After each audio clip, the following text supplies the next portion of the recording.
Peace, family. You cooling with the Completists?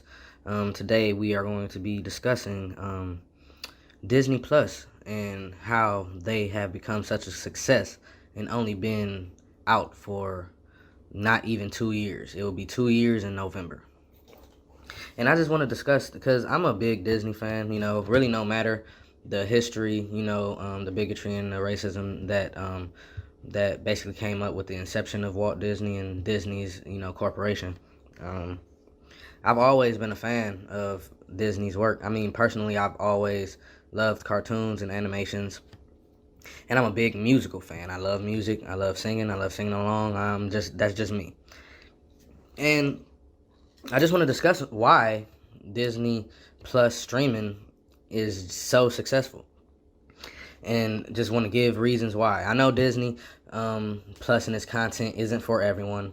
I know a lot of people don't like cartoons and don't like musicals, and they have their audience. Disney has their audience, and they've made that clear, and they've stuck to their blueprint. Definitely can't even knock them on that.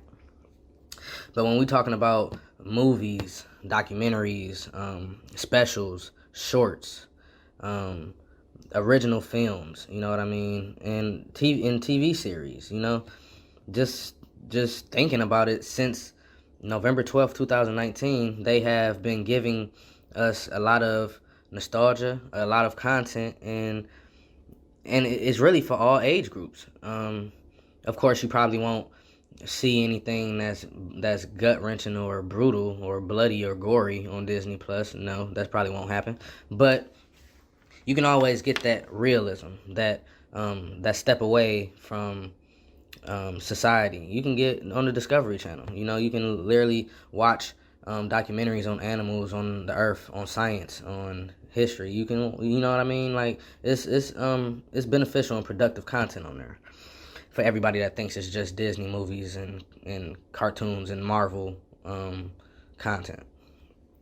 But back to what I was saying, since November 12th, 2019, I mean, when we discussing remakes, like film remakes, books that was a live, I mean, shows that are live adaptations of certain novels and books, like, a lot of the stuff that they've came out with in the past 2 years, a lot of it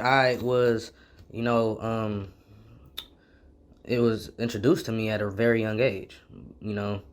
We have like movies like Lady and the Tramp, Timmy Failure, you know what I mean, Artemis Fowl.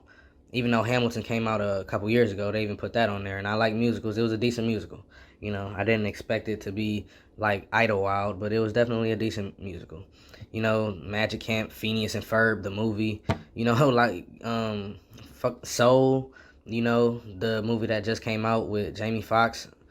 It's just, they've done a great and fantastic job, and they have short films.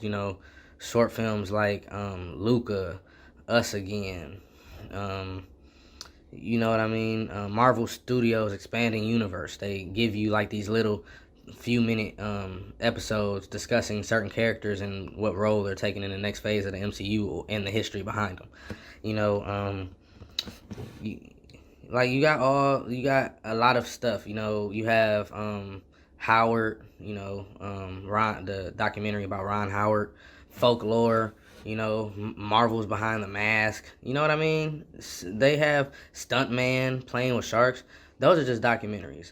And I didn't even mention National Geographic and the shows that they have on there and the content that can save your life, really. But Disney has just done it nothing but give us great content. You know what I mean? No matter how much you liked it, they've given us nothing but consistent content. Raya the Last Dragon, The Mandalorian, of course, is probably the greatest or one of the greatest TV shows I've ever watched.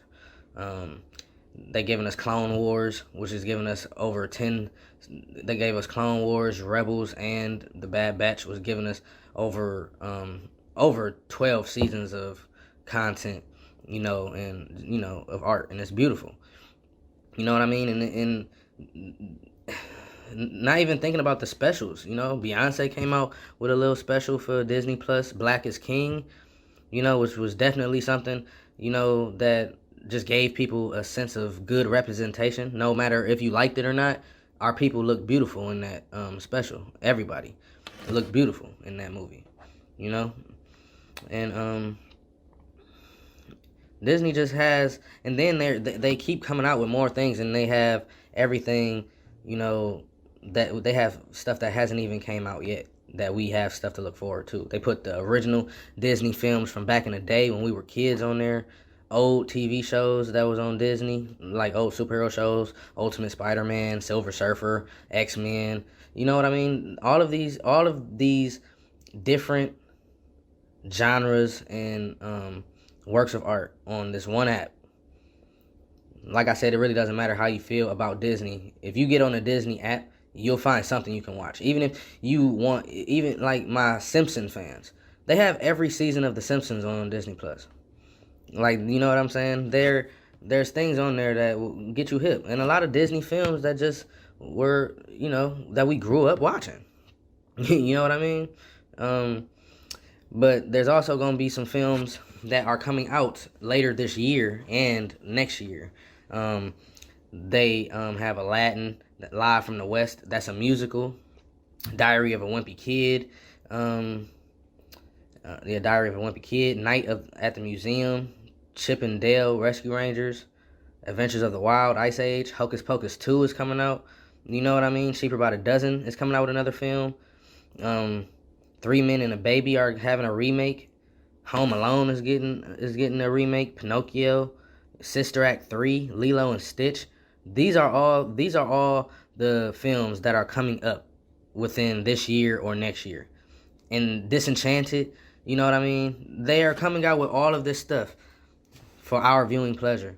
And honestly, when we're talking about streaming apps, somebody who stuck to their blueprint, doing everything for their audience and giving their audience non-stop content, Disney Plus and Netflix has definitely been just those apps that have been doing it the longest. They're the most reliable. Now, don't get me wrong. I love Amazon Prime and I love HBO Max because they give us different type of content, but they're also new. Disney has a little advantage because they've been around for over 100 years. So they do have an advantage. But I'm just made this episode simply because I just appreciate the work. I just appreciate it, and they got Mighty Ducks on there, a new TV series that I like. The whole concept changed. It's definitely a good viewing. It's just everything, man. WandaVision, Falcon and the Winter Soldier. Captain America and the Winter Soldier. Loki is about to come out this weekend coming up. It's beautiful, man. We are spoiled. Anybody who feels like I feel and who's a Disney and Marvel fan or just has an appreciation for Marvel, we are spoiled. And honestly, this is one of the greatest times to be alive if you are a film, comic book, TV show, or animation fan. It's just that simple. We're getting it from all angles, and it's beautiful. I have no complaints. But that's going to be a wrap for this episode, family. If you don't have Disney Plus, please get it. Cruella just came out about 2 weeks ago.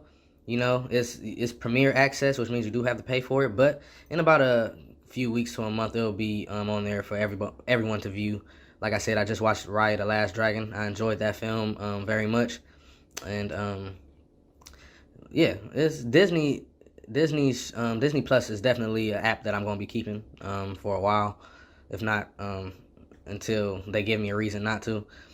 But yeah, I'm happy. And if anybody else have anything that they would like to add to this podcast or add to just the discussion about Disney, what you like about Disney, what you hate about Disney. If you have a difference of opinion, go ahead and hit me up. It's fine. We all family here. But either way, love yourself, love your family. Peace to you, Ashe.